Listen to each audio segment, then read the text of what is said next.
Today on the newscast, Iran's Revolutionary Guards Corps discusses attacking a U.S. Army base in Washington, D.C. and killing a top U.S. general. This is an important story you may not have heard about. Get all the breaking details coming up.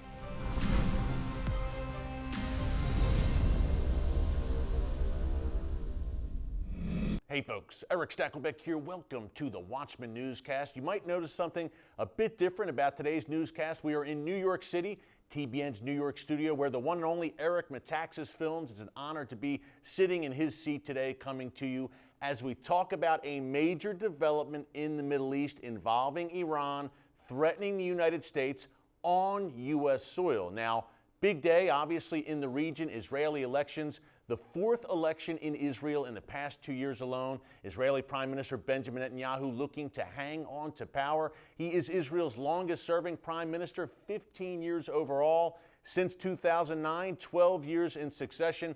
He also had a stint as prime minister from 1996 to 1999. So, big day in Israel that will have ramifications throughout the region, and yes, right here in the United States, because the issue looming over Israel and over the entire Middle East is Iran. Now, if you're sitting at home, you might say, well, how does that impact me? Iran is thousands of miles away. What do I care? Well, folks, as we tell you here often on the Watchman Newscast, what happens in the Middle East does not stay in the Middle East. And today we have a prime example.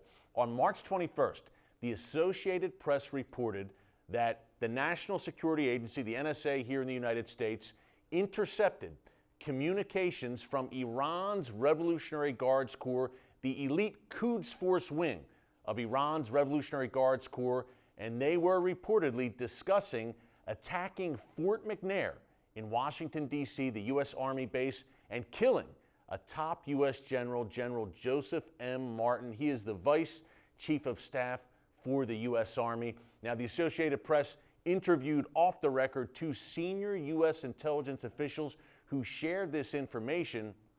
Iran, their targeting of this base would be in retaliation for, you guessed it, the death of the terror master Qassem Soleimaini of the Iranian Revolutionary Guards Quds Force, obviously taken out by a U.S. drone strike in January 2020. The Iranians apparently are not satisfied with the retaliation that they've been able to deliver thus far. Think about it, about a week after Soleimani was killed last January, folks, Iran fired rockets and missiles at Ain Assad Air Base in western Iraq, where U.S. soldiers were stationed. Now, a few dozen U.S. soldiers suffered concussions in that rocket strike, but apparently it was not enough for the Iranian regime. And the kind of attack they're discussing, or were discussing, at least back in January when these communications were intercepted, was an attack similar to the USS Cole attack. Now, if you remember, that was October 2000, a speedboat, a suicide speedboat, pulled up alongside a U.S. destroyer in the Gulf of Aden off the coast of Yemen, detonated, and killed 17 U.S. sailors. So Iran was discussing, apparently, a similar type of attack at Fort McNair. Remember, I spent a lot of time in Washington, D.C., by the way, so I know that area very well. It's on the waterfront, Fort McNair. Not only are there restaurants and the residential areas right around Fort McNair, there is heavy foot traffic there. And in the Potomac River, you have people in boats on the weekend and out there having a nice time. But the Iranian regime's plan, apparently, and we don't know, folks, how concrete these plans were, but their talks, at least, centered on a USS Cole-style attack along the waterfront in Washington, D.C., and in the process, killing a top U.S. general. Now, obviously, this would be a major escalation that you would think any U.S. administration would retaliate, Republican or Democrat, would retaliate for. So what Iran would do in this case, and we don't know how far along they got in the planning stages, were they just throwing this around and seeing what sticks? Iranian Revolutionary Guards Quds Force members as they were discussing this, but you would think, folks, if God forbid they were to carry out such an attack, they would do it through proxy. Never will the Iranian regime directly get its hands dirty. They would use the likes of Hezbollah or some other terror entity, one of their many proxies, to carry out the attack. So they had plausible deniability, and so that the attack could not be traced back to the Iranian regime. Now you might ask, is there a track record, is there a precedent here for Iran striking U.S. forces? Yes, there is, unfortunately, a long track record. Let's go back to 1983, the U.S. Marine barracks bombing in Beirut, some 243 U.S. Marines killed by a Hezbollah suicide bomber on the orders of the Iranian regime.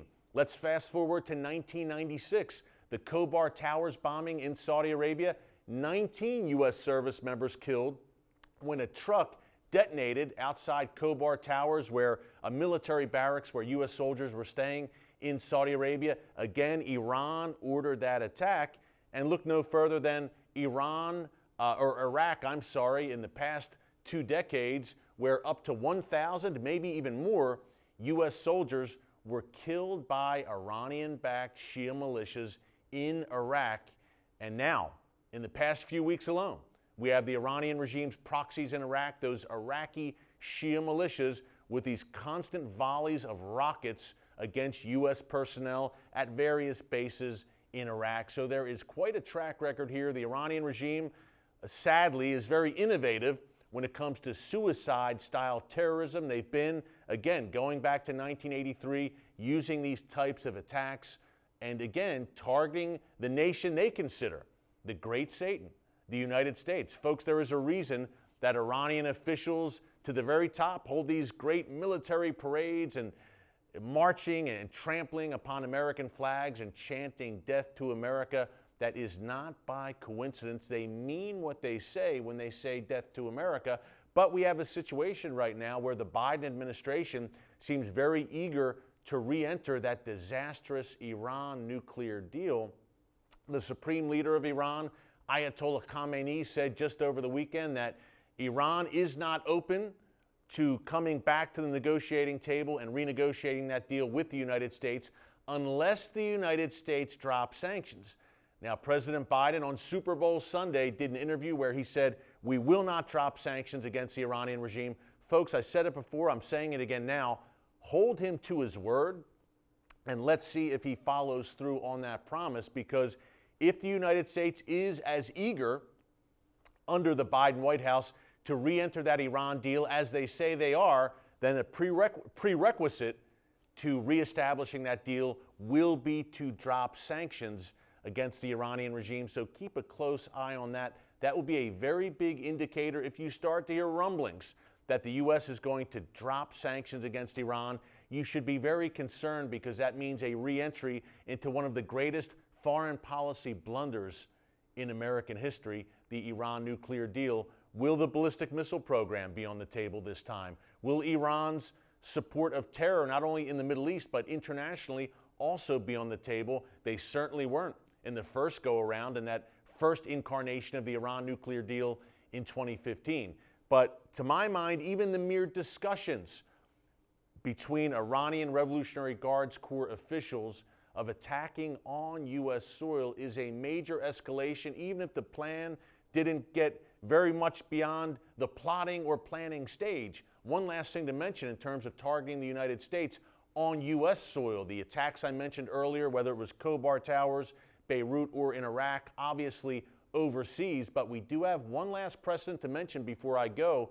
In 2011, there was a plot directed by the Iranian regime to target the Israeli embassy and the Saudi embassy right here in the United States, once again in Washington, D.C., on U.S. soil. Now, thankfully, that plot was broken up. It did not come to fruition, but it shows you that the Iranian regime has deadly intent when it comes to the United States. So let's wake up, folks. Hey, here's the good news. We always want to leave you with some words of encouragement here on the Watchman Newscast. The Bible says that everything that's being plotted and done in darkness will eventually come to light. It's great that these communications were unveiled before they got any further. The security now at Fort McNair has been enhanced, so we will continue to keep a very close eye on this for you. Hey, God still sits on the throne. He's sovereign. He's in control, so take heart. Thanks for joining us here today on the newscast from New York City. We will be back here tomorrow and Thursday. Until tomorrow, God bless you. And remember, never hold your peace. Hey everyone, thanks for checking out the Watchman Newscast. If you enjoyed this episode and want to see more, make sure you go ahead and hit the like button, click subscribe, and tap the bell icon to turn on notifications for new Watchman Newscast episodes every weekday.